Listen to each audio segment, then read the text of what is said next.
60.000 thành trăm mai này. 10.000 thành 20.000 này. Đây nữa đây nữa này. 500 cũng đẹp phát, tính con nào? 600 này.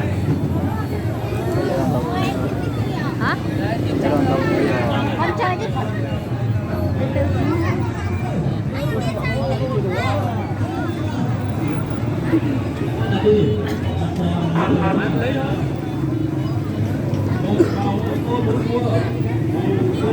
Lấy tiền chặt lấy.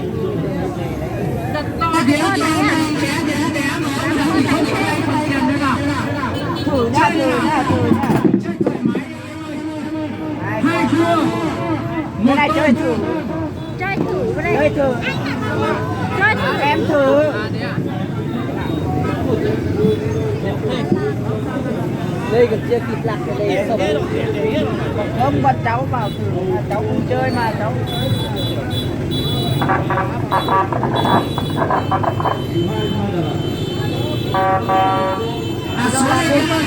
Xuống ra. Lục đá anh rất nhiều là thoải mái thế nào? Chẳng không? Anh ơi, đặt nó con bò anh.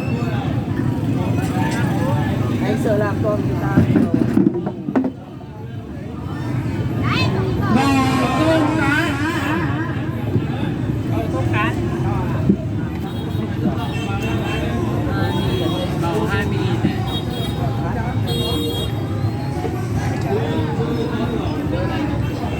Bầu người ta tôm với người ta đưa đòn gì nữa?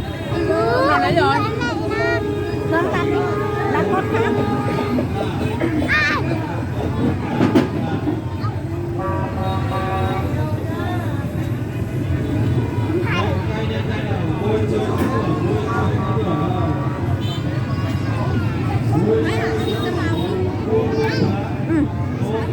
Cho con tới nhá.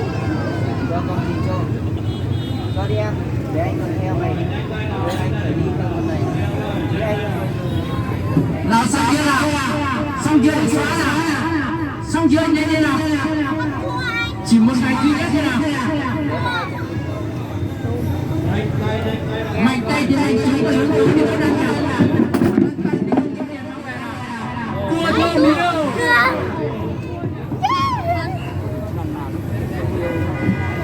20.000 này. Cảm ơn cả bóng. có chưa một cái trỏ. Thương ơi, cho chị 20.000 thì mua cả bóng. 30.000 này. Mẹ cho con 20.000 mua cả bóng.